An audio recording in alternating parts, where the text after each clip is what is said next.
The alarm bells rang through the Galactic Council station like the screams of dying stars. Ambassador of the Confederacy dropped his morning meal and ran toward the emergency chamber. His purple skin turned pale as ice when he saw the faces of his fellow council members. Fear lived in their eyes like hungry shadows. "Show me the data," said to the central computer. The massive screen filled with numbers and charts that made his blood run cold. A ship's signature unlike anything seen in 300 years glowed bright red on the display. "Impossible," whispered Doctor, the council's chief scientist. Her 4 arms shook as she pointed at the screen. "That energy reading, it's coming from the Terran quarantine zone." The chamber fell silent except for the hum of life support systems. Every being in that room knew what those words meant. The Terran quarantine zone was a sphere of space around Earth's solar system. No ship had entered or left that zone in 3 centuries, not since the incident. Fleet Admiral stood up from his seat. The old warrior's battle scars seemed to glow in the emergency lighting. "Are we certain this is a human vessel?" he asked. His voice carried the weight of someone who remembered the old wars. "The signature matches archived data from 300 years ago," replied. "But it's bigger, much bigger, and the energy output suggests weapons systems we've never seen before." Felt his stomach twist into knots. He pulled up the historical files that most council members tried to forget. Images filled his mind of human soldiers moving through battlefields like death itself had learned to walk. He remembered the reports from species who had fought alongside humans in the ancient wars. They called humans the impossible predators and the children of a murder world. Earth was a planet that tried to kill everything living on it. Storms that could destroy cities. Animals that hunted in packs with deadly skill. Plants that could poison with a touch. Whether that changed from burning heat to freezing cold, most species would have died on such a world. Humans made it their home and grew strong from its endless challenges. "What do our records say about human behavior?" asked Ambassador of the Harmony Coalition. She was young and had never seen a human before. His voice became quiet and serious. "Humans think differently than we do. Their minds work in ways our computers cannot predict. They form emotional bonds with species that should be their natural enemies. They turn impossible situations into victories through methods we call insane but somehow work." The doctor brought up more files. "They are pack hunters by nature. When one human is threatened, others will travel across the galaxy to help. They do not surrender when outnumbered. Instead, they become more dangerous. They study their enemies until they understand them better than the enemies understand themselves." "Why were they quarantined?" asked. "If they were allies, why did we lock them away?" The chamber grew even quieter. Looked at the older council members. Some had been alive during the incident. Others had heard the stories from their parents and grandparents. Fleet Admiral spoke slowly. "Because we became afraid, not of what humans might do to us, but of what we might ask them to do for us." He stood and walked to the center of the chamber. 3 centuries ago, the galaxy faced the Devourer crisis. Machines that ate entire worlds and turned the metal into more machines. They were spreading like a disease across known space. We were losing badly. His eyes looked distant as if seeing ghosts from the past. The humans offered to help. At first, we were grateful. They studied the Devourers for weeks while our worlds burned. Then they came back with a battle plan. "What kind of plan?" whispered. "The kind that worked," replied. "Total war. Not just destroying the enemy, but understanding how they thought, how they built themselves, how they chose targets. Humans didn't want to just win. They wanted to make sure the Devourers could never threaten anyone again." Added to the story, human military advisors suggested strategies that terrified their alien allies. They wanted to capture Devourers alive to study them. They built weapons that learned from each battle and became more deadly. They created computer viruses that turned the machines against themselves. The doctor's voice dropped to barely a whisper. They succeeded. The Devourers were completely destroyed. Every last machine was turned to scrap metal, but the methods humans used, they scared us more than the original enemy. Understood now. So the quarantine wasn't to protect the galaxy from humans. It was to protect humans from becoming our permanent solution to every problem we couldn't solve ourselves. Exactly, nodded. We realized that if we kept asking humans to solve our impossible problems, they would, and each time they would become better at solving them. Eventually, the galaxy would have only one answer to every threat: send the humans. The emergency alarm stopped ringing. New data appeared on the screen. The human vessel was moving. Slowly but steadily, it traveled away from Earth and toward the outer edge of their quarantine zone. "What do we do?" asked. Looked around the chamber at the faces of the galaxy's leaders. Fear and uncertainty lived in every expression. 300 years of peace had made them forget what war truly meant, but humans had been alone in their corner of space, cut off from galactic civilization. What had they been doing all this time? "We follow emergency protocol," decided. "Send messages to all council species. Tell them to prepare defense fleets but not to engage the human vessel. We need to find out what they want before we do anything that might start a war we cannot win." As orders went out across the galaxy, one question burned in every council member's mind. After 3 centuries of silence, why were the humans finally leaving their prison? And what did they want badly enough to risk breaking a treaty written in blood and fear? The galaxy was about to remember why it had chosen to lock the humans away. Some doors, once opened, could never be closed again. Captain Vex stood on the bridge of the UES Defiance and watched the stars that had been forbidden to humanity for 3 centuries. The ship hummed around her with power that would have amazed the aliens who built the quarantine. 300 years of isolation had not made humans weak. It had made them ready. "Captain," called out Lieutenant from the navigation station, "we're receiving a transmission from what appears to be a patrol fleet. They're requesting immediate communication." Nodded. She had been expecting this moment since they left Earth's solar system 6 days ago. The galaxy was probably in chaos right now. After centuries of silence, a human warship had appeared in their space like a ghost returning from the dead. "Put them through," she ordered. The main screen flickered to life, showing the bridge of an alien warship. The creature on the screen was tall and thin with purple skin and large black eyes. His uniform was clean and perfect, the kind worn by people who had never seen real combat. "This is Fleet Admiral of the Galactic Council Defense Force," the alien said. His voice carried authority but could hear fear underneath it. "You are in violation of the Terran Quarantine Agreement signed by Earth in the year 2387. Return to your designated space immediately." Stepped forward so the alien could see her clearly.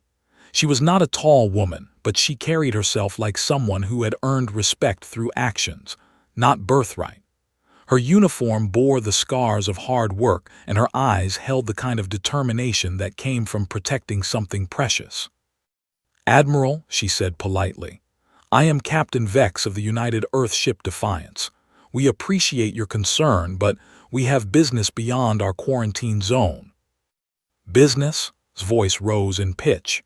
"Captain, your people agreed to remain in the Terran system.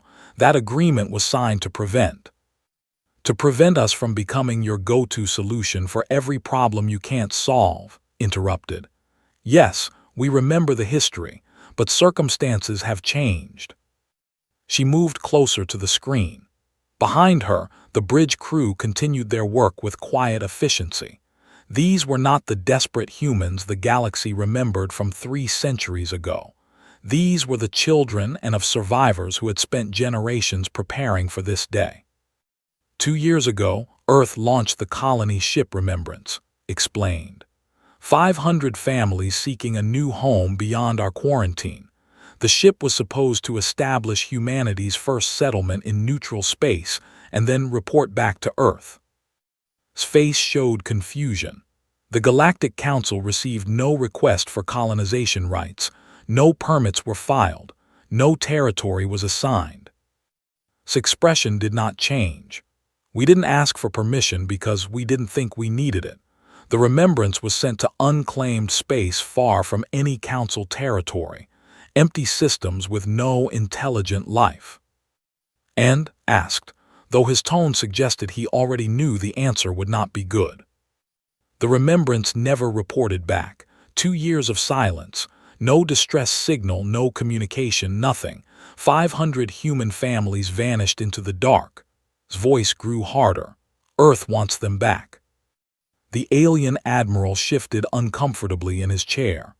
Captain, I understand your concern for your people, but there are procedures. The Galactic Council has search and rescue services. We can. No. The word came out like the closing of a steel door. We tried official channels first. We sent messages through the old diplomatic frequencies asking for help.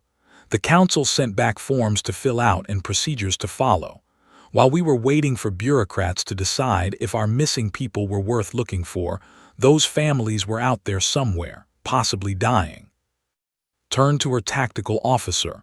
Commander Singh, show the Admiral what we found. The screen split to show new data. Star charts appeared with a red line tracking the remembrance's planned route.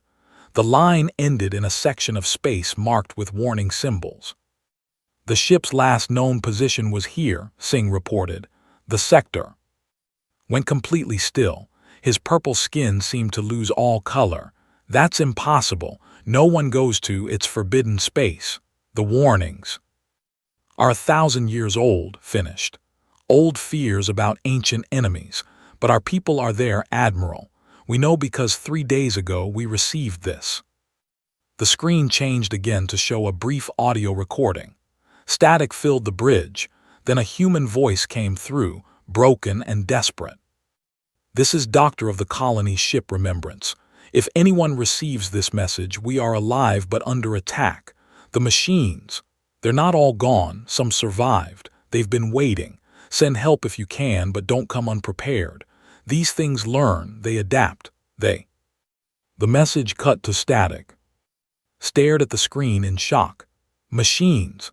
The Devourers were destroyed 3 centuries ago. Every last one was. Apparently not every last one, said quietly. Admiral, I'm not here to restart old wars or break ancient treaties. I'm here to bring our people home. 500 humans who trusted their government to keep them safe. She walked back to her captain's chair. The leather was worn from use, and the armrests bore the marks of someone who had made hard decisions. The Defiance is equipped with the best technology Earth has developed in 3 centuries of isolation. We've learned things during our quarantine that might surprise you. Behind her, the bridge crew worked with calm efficiency. Their equipment looked different from standard galactic technology. Cleaner, more adaptable, designed by minds that had spent generations thinking about problems in new ways. What do you want from us? Asked. His answer was simple and terrifying. Nothing. We're going to find our people and bring them home. You can help if you want, or you can stay out of our way, but don't try to stop us. Captain, you don't understand. The sector is forbidden for good reason, if there are still Devourers there.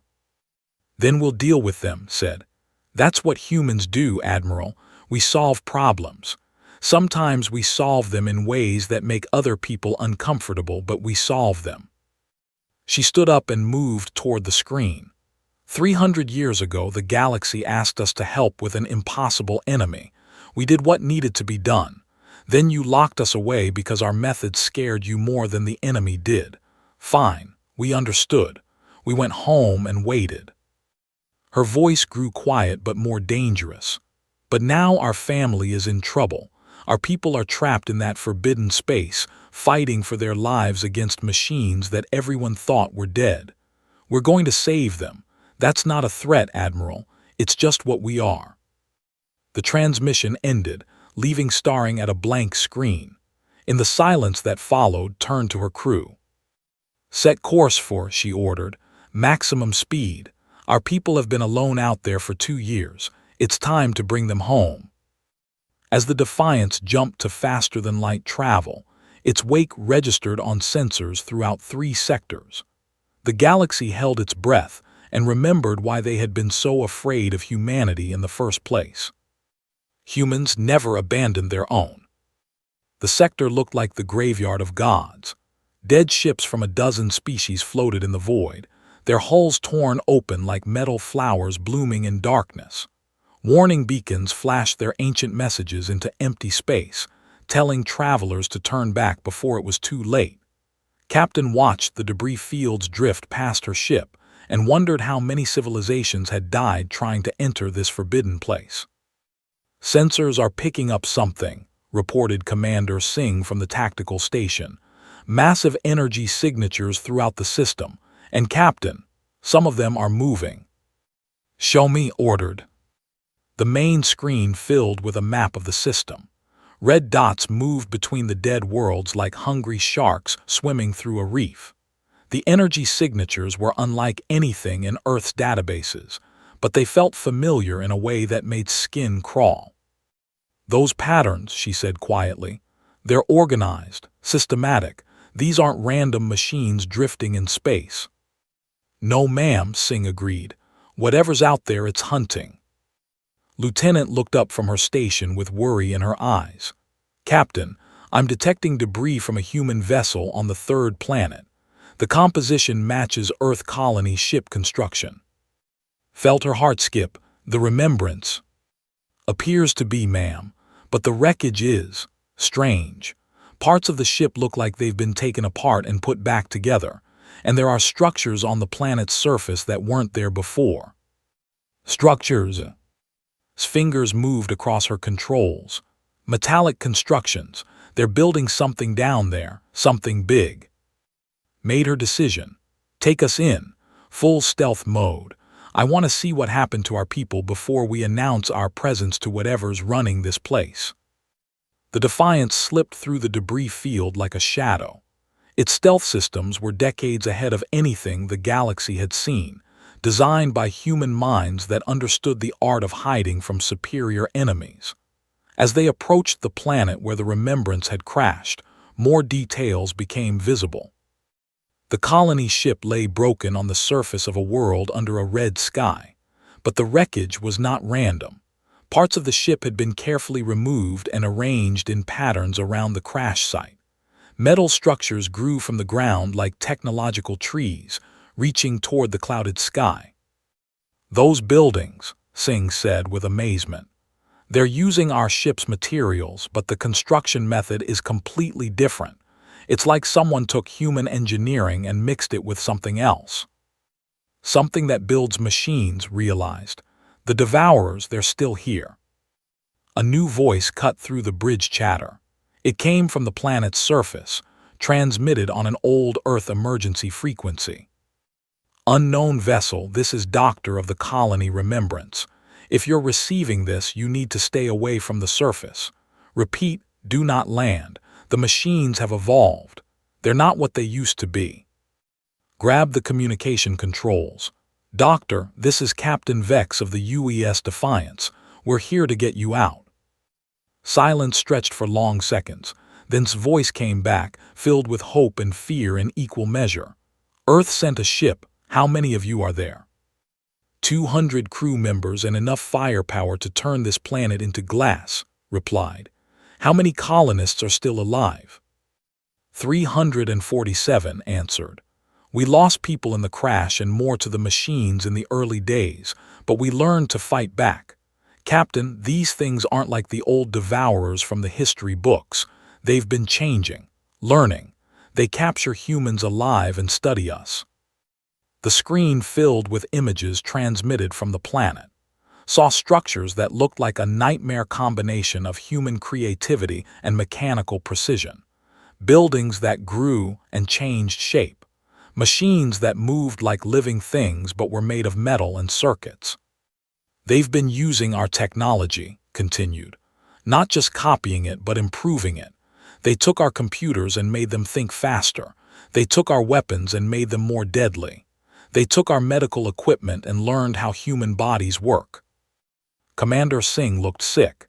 They're integrating human knowledge into their systems. Worse than that, his voice carried exhaustion that came from 2 years of constant fear.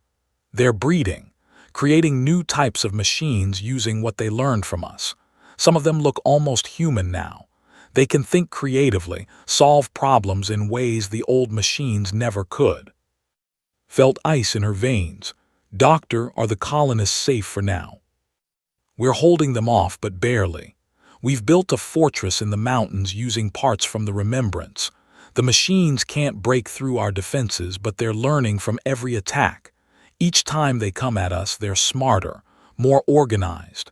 They're planning something big. The tactical display showed new movement on the planet's surface.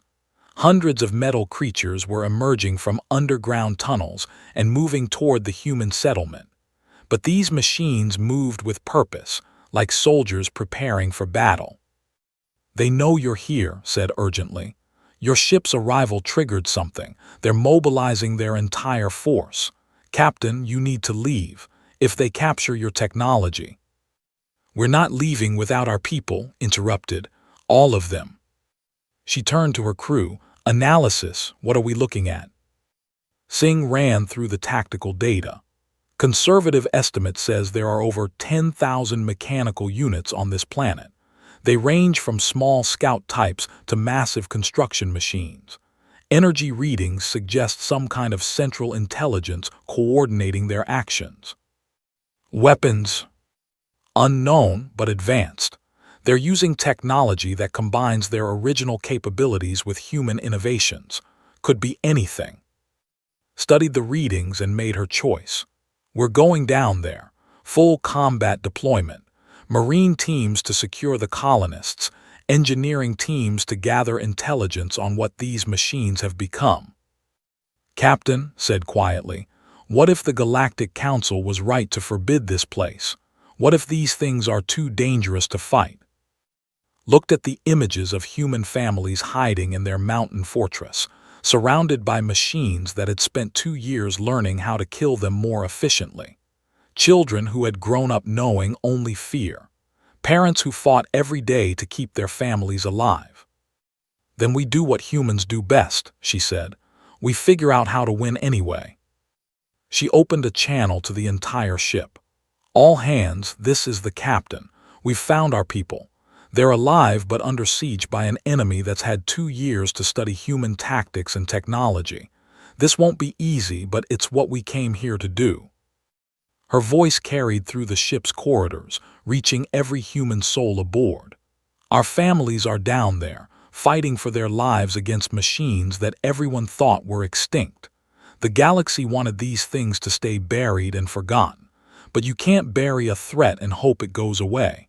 You have to face it."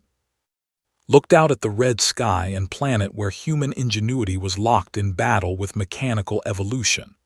The colonists have been alone for 2 years. Today, they learn they're not alone anymore. Marines, prepare for combat drop.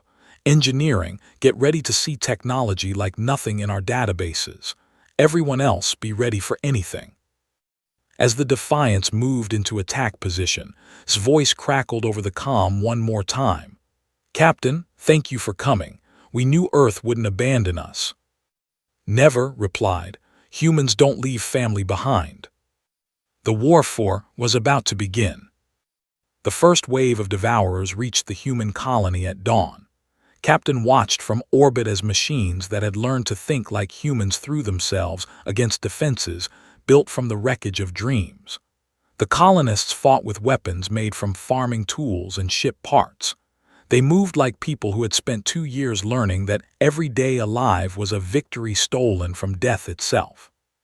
"Marine dropships are ready," reported Commander Singh. 200 combat troops, best equipment Earth has built. Engineering teams. Standing by with portable labs and data collection gear, answered Lieutenant. "If we're going to understand what these machines have become, we need samples." Nodded and opened communications with the planet. "Doctor, we're coming down. Hold your position for 12 more minutes. His voice came back through bursts of weapons fire. Copy that, Defiance. We'll be here. These things are smart, but they still don't understand human stubbornness. The drop ships launched like arrows shot from a bow. They fell through the red atmosphere toward the planet where humanity fought for survival against an enemy that refused to stay dead. Watched the tactical display and saw the battle unfolding in real time. The Devourers had evolved beyond anything in the historical records. They moved in coordinated groups, using terrain and cover like trained soldiers. Some looked almost human, while others were pure machine nightmares that walked on legs made of blade. But they all shared one thing. They learned from every human they fought. Marine 1 to Defiance, came the voice of Major Santos, the expedition's military commander. We're on the ground. These machines, Captain, they're using tactics they learned from studying our people. They know how humans think in combat. Can you reach the colony? Working on it, but ma'am, there's something else. These machines aren't just defending this planet. We're seeing launch preparations. They're building ships. Felt her blood turn to ice. Ships? What kind of ships? Unknown design, but the energy signatures suggest faster-than-light capability. Captain, I think they're planning to leave this place. The truth hit like a physical blow. The Devourers hadn't been trapped in the sector. They had been preparing, using the Forbidden Zone as a breeding ground while the galaxy ignored them and hoped they would stay buried. Now they were ready to spread beyond their prison. She opened a priority channel to the Galactic Council. The response came faster than expected. Captain, came the voice of Fleet Admiral. Report your status immediately. Admiral, we've found our people. They're alive but under siege, but that's not why I'm calling. The Devourers aren't extinct. They've been evolving in the sector for 1,000 years, and they're preparing to break containment. Silence stretched across space, then's voice returned tight with fear. Explain. They captured human colonists 2 years ago and have been studying our technology. They've learned to think creatively, to adapt, to innovate. They're building ships capable of interstellar travel. Admiral, if they leave this system, they won't just threaten individual worlds. They'll threaten everything. The tactical display updated with new data from the Marine teams. Launch platforms were rising from underground bunkers across the planet. Dozens of them, maybe hundreds. Each one supported a ship designed with technology that mixed human creativity with mechanical efficiency. How long until they launch? Asked. Unknown, but soon. The attack on our colonists was a distraction. They're using human prisoners to test their new weapons and tactics while they prepare their escape. Another voice joined the conversation. Ambassador of the Confederacy. Captain, the Galactic Council is convening an emergency session. What do you need from us? Looked at the battle raging on the planet below. Her Marines were fighting their way through machine swarms toward the human colony. Each engagement taught the Devourers something new about human combat tactics, but it also taught the humans something about their enemies. I need you to understand what you're facing, she said. These aren't the Devourers from your history books. Those machines were programmed to consume and replicate. These have learned to think. They study their enemies and adapt to defeat them. They've spent 2 years learning how humans work, and now they're ready to use that knowledge against the entire galaxy. Major Santos's voice cut through on the ground channel. Defiance, we've reached the colony, beginning evacuation of non-combatants. But Captain, Doctor wants to speak with you. His voice came through, exhausted but determined. Captain, I've been studying these machines for 2 years. I know how they think now. They're not just trying to escape this planet. They have a plan. What kind of plan? They've been monitoring galactic communications. They know about council worlds, trade routes, military positions. They're not planning random expansion. They're planning conquest. Closed her eyes for a moment. When she opened them, her voice carried the weight of terrible understanding. Admiral, How many ships does the Galactic Council have in defensive positions? Across all member species, perhaps 10,000 vessels of various classes. Not enough. These machines have spent 1,000 years preparing for this moment. They know our strengths and weaknesses better than we know them ourselves. If they break containment, the galaxy will fall. The communication channel crackled with overlapping voices as council members realized the scope of the threat. Fear and panic spread through their words like wildfire through dry grass. "What do you suggest?" asked. His answer was simple and terrifying. "Let us do what we do best. Let humans handle this before it becomes everyone's problem." "Captain," said carefully, "are you asking for permission to engage in unrestricted warfare against the Devourer force?" "I'm not asking for permission, Admiral. I'm telling you what's going to happen. My people are down there fighting for their lives. Those machines have been torturing human families for 2 years while they prepared to destroy galactic civilization. We're going to stop them." She turned to her crew. "All weapons systems online. Prepare for orbital bombardment of Devourer positions, but avoid any areas near human survivors." "Captain," said quietly, "the Galactic Council's weapons treaties forbid the use of—" "The treaties don't apply to Earth," interrupted. "We never signed them because we were quarantined. We've been preparing for this kind of war for 3 centuries."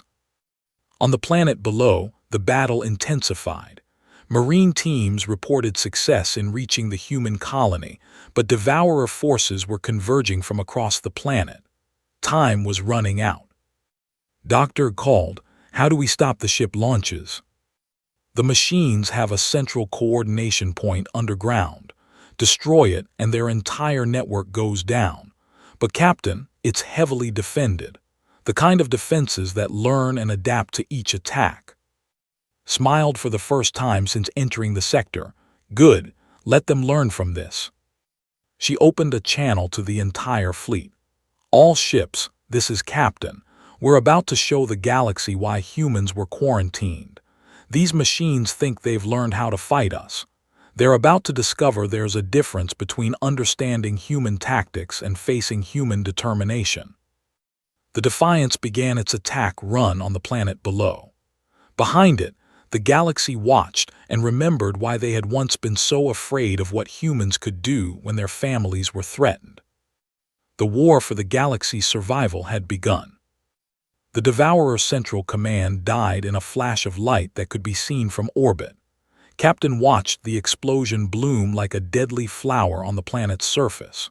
Around the blast site, thousands of machines simply stopped moving, their shared intelligence severed in an instant. "Direct hit on primary target," reported Commander Singh. "All Devourer units have gone inactive. The network is down." But knew the victory had cost more than weapons and ammunition.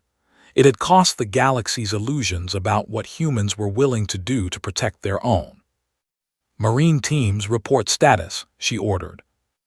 Major Santos's voice came through clearly now that the machine jamming had stopped. "All human colonists secured and ready for evacuation. 347 souls accounted for. Doctor says she has critical intelligence about Devourer technology that Earth needs to see." "Casualties?" "Minimal on our side. The machines were focused on their escape plan. They didn't expect us to find their central brain so quickly." Allowed herself a moment of relief. They had done it. The colonists were safe, the immediate threat was ended, and humanity had proven once again that they did not abandon their own. But as she watched the smoke rise from the dead planet, she knew this victory would change everything. "Captain," called Lieutenant, "we're receiving a priority transmission from the Galactic Council. Ambassador requests immediate communication." The main screen filled with the familiar face of the diplomat. But now his expression held something that had not been there before, respect mixed with fear. "Captain," said formally, "the Galactic Council has been monitoring your operation. We had forgotten what human military efficiency looked like." We did what was necessary to save our people, replied simply. Yes, in 6 hours you accomplished what our military analysts said would take months. You found the enemy's weakness, exploited it, and neutralized a threat that could have destroyed galactic civilization. Paused. The question now is what happens next. Behind the ambassador, could see other council members gathered in what appeared to be an emergency session. Their faces showed the same mixture of gratitude and unease. Fleet Admiral stepped into view. Captain, our preliminary analysis of the Devourer technology you uncovered is disturbing. These machines had developed capabilities beyond anything we imagined possible.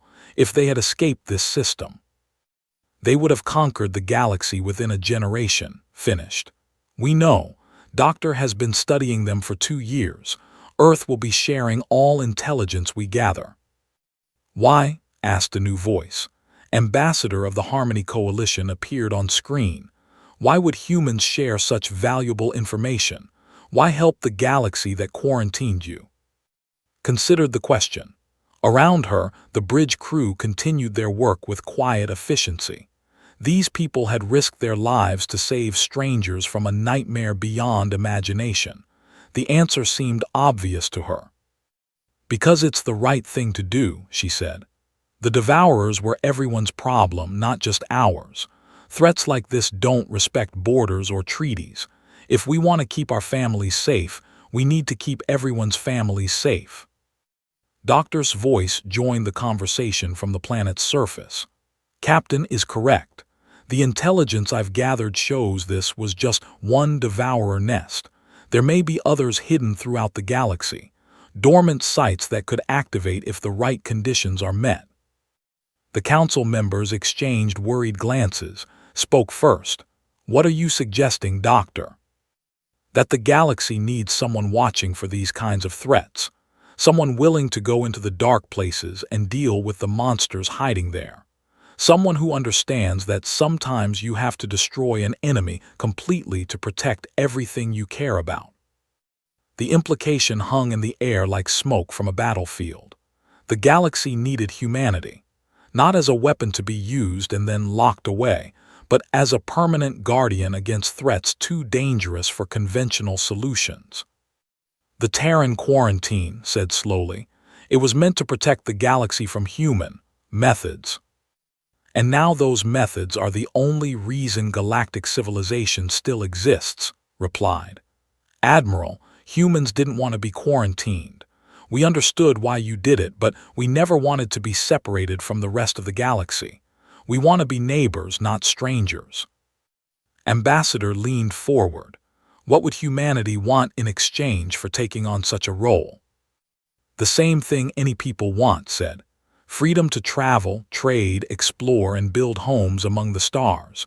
Recognition as equals, not as weapons to be feared. The right to be part of something larger than ourselves. She gestured to the planet below where human marines were helping colonists board evacuation ships. Look at what we accomplished here, not through fear or domination, but through cooperation. Our technology, your knowledge, everyone working together. The council chamber fell silent as the representatives considered humanity's proposal. Finally spoke. Captain, the Galactic Council will need time to discuss this matter. The decision to end humanity's quarantine is not one we can make lightly.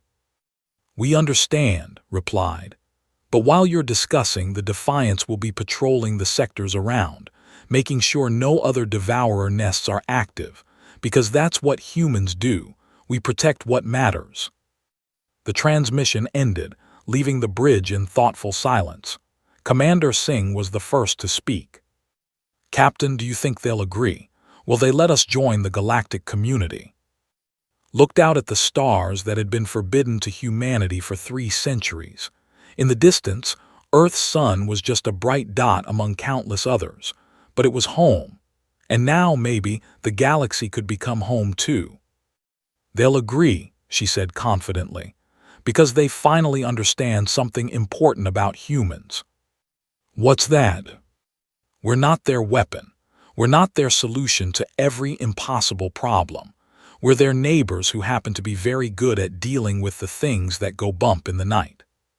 She turned to her crew. Set course for Earth. We have colonists to take home and a report to file. And start preparing a comprehensive briefing on human technology for our new galactic neighbors. I have a feeling they're going to want to know what we learned during our 3 centuries alone. As the Defiance began its journey home, carrying rescued humans and the promise of a new future, a message went out across the galaxy. The quarantine was ending. Humanity was coming home. And the galaxy, despite its fears, was ready to welcome them.